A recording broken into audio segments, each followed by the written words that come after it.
얘를 그 영어 과목처럼 가르치려고 생각하면 초등학교 때 해도 늦지 않는다. 근데 만약에 얘를 한국어처럼 똑같이 모국어처럼 영어를 노출시키고 싶다면 빠르면 빠를수록 좋다라는 얘기를 하거든요.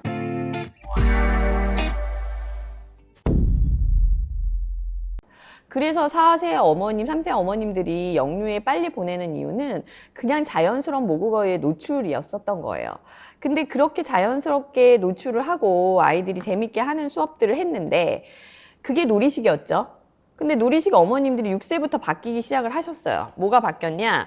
똑같은 돈을 내는데 똑같이 테스트를 해봤을 때 놀이와 전출식의 아이들은 그만큼 성적이 오르지 않고 있다는 거에 아니라고 생각을 하니까 학습식으로 많이 바꿔가는 추세죠. 그런데 절충식도 망하니까 학습식으로 반을 바꾸고 있어요. 그러니까 이것도 아니고 저것도 아닌 그런 상황에 이제 선택지는 없어지는 상황이 된 거죠. 그래서 학습이 더 잘 된다고 이제 원장들은 생각을 하니까 학습식으로 바꿔버리는 건데 실제 우리가 배웠던 거는 달달달 외우고 반복적으로 외우는 것뿐이 학습의 아웃풋을 내는 방법뿐이 없다라고 대부분 알고 있고 또 그게 선입견적으로 어머님들도 인지가 되는 부분이니까 그냥 그 방법뿐이 없으니까 그렇게라도 해야지라고 생각을 하는 거고 저는 다른 건 저는 영재교육을 했잖아요. 얘네는 달달달 반복적으로 외우지 않아요. 방식이 다르단 말이에요. 남들과 다 똑같은 방식으로 그렇게 똑똑하게 만들 수가 없어요.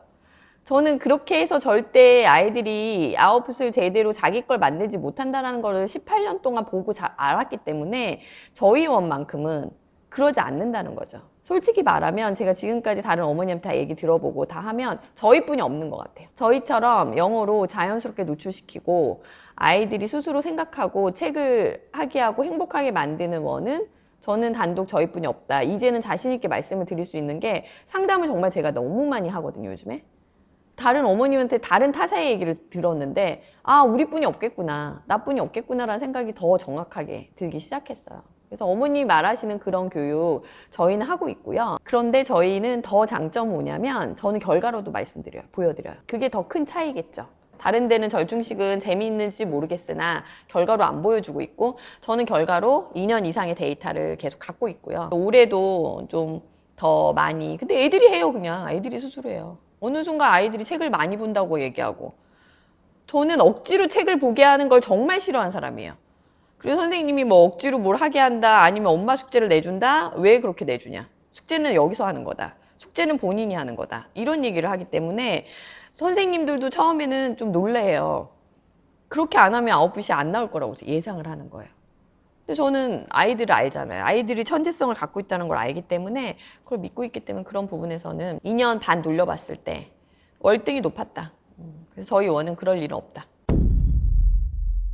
저는 무조건 경력자 위주로 우선 뽑아요. 다양한 케이스의 경험을 많이 해야 된다고 저는 생각을 해서 기왕이면 이제 5세, 6세, 7세를 다 이렇게 여러 개 맡아본 선생님, 아이들마다 케이스가 다르기 때문에 우선 3년 이상의 경력을 기본으로 갖고 있어야지 할 수 있고요. 아프리카나 나이지리아 출신이 생각보다 많아요. 근데 네덜란드 출신도 있어요. 강남 서초권은. 그런데 저는 그런 분들은 안 뽑고요. 실제 미국 분, 그 다음에 영국 분, 딱 그 두 분, 캐나다, 요 세 분의 경력인데 3년 이상 경력을 한다. 그러면 정말 페이가 비싸요. 정말 하우징도요, 깐깐하게 얼마나 따지는지 몰라요. 그럼에도 페이를 더 많이 주더라도 저는 그런 사람 인성을 상당히 중요하게 봐서 첫 번째 그 인터뷰 볼 때 뭘 보냐면 대부분 이제 어느 경력이나 해서 레퍼런스 체크는 기본적으로 에이전트를 통해서 우선 다 받으니까 그게 안정성을 갖고 있긴 한데 에이전트한테도 꽤 많이 줘야 돼요. 근데 그분들이 그래도 챙길 수 있는 건 뭐냐면 졸업증명서부터 뭐 우리가 말하는 아주 정확한 팩트 있잖아요. 그 부분들을 정확하게 제공하고 있기 때문에 그런 분들의 소개받은 외이지 아닌 이상은 저는 안 뽑고요. 근데 두 번째는 그분들과 인터뷰를 볼 때 엄마 아빠 뭐 하시는 분인지. 원래 사실 미국 사람들은 개인적인 거 물어본 거 싫어하거든요. 근데 그거 싫어하는 표정이다 그럼 저는 안 뽑아요. 왜냐하면 유아에서 가장 중요한 건 이 사람의 인성적인 부분이 아이들한테는 다 나타나거든요. 보여지거든요. 그래서 저는 표정도요, 이렇게 있는데 아이가 갑자기 우는 경우가 한 번 있었어요. 그래서 왜 울었냐 했더니 선생님이 갑자기 울어서 모르겠대요. 저 CCTV 돌렸어요. 왜 돌리냐면 이 아이들은요, 어느 정도 감각적이냐면 선생님의 눈빛, 선생님의 표정, 이거 하나로도 애들이 울 수가 있어요. 그렇기 때문에 원어민들이 어느 정도의 표정을 갖고 있고 아이들에게 어느 시선으로 보고 있는지 이런 디테일함을 저는 되게 중요하게 보기 때문에 이제 인터뷰할 때 그런 걸 질문하죠. 거기서 표정이 안 좋거나 왜 그런 걸 질문하지? 그럼 한국에 왔으면 그런 것까지 생각 안 하면 나 뭐 안 뽑겠다 이런 생각이 있어서 기본적으로 그런 인성적인 부분까지 다 보고 뽑는다라고 생각하시면 좋을 것 같아요. 저는 스타일이 아니면 아니고 정확하게 얘기하는 스타일이어서 그래서 사실은 선생님들이 힘들어는 해요.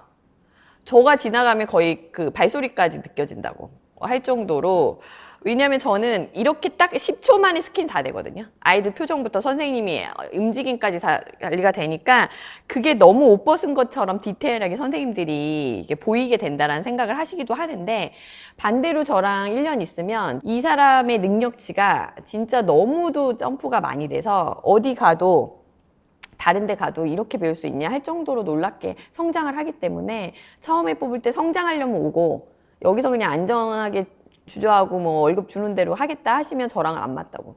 나의 열정은 엄청난데 선생님이 그냥 뭐 대충 그냥 뭐 이렇게 시간 때우고 이런 생각을 갖고 계신 분들도 있어요. 그래서 그것도 얘기해요. 아이를 좋아합니다라는 얘기를 하거든요, 인터뷰 때. 아이 좋아하는 것 갖고는 안 돼요. 이 일은 정말 많이 관찰을 해야 되고 아이들 시선에서 다양한 관점에서 봐야 되고 솔루션을 제공할 정도로 그런 부분들이 분명히 필요한데 단순히 좋아하는 걸로 티칭할 수는 없거든요. 관리가 안 되기 때문에 좋아하는 건 기본이 돼야 되는 거지 좋아하는 걸로 얘기할 수는 없다라는 얘기를 하기 때문에 그런 면접이나 이런 거에 선생님이 뽑는 기준도 상당히 좀 더 훨씬 더 디테일하게 뽑고 있다.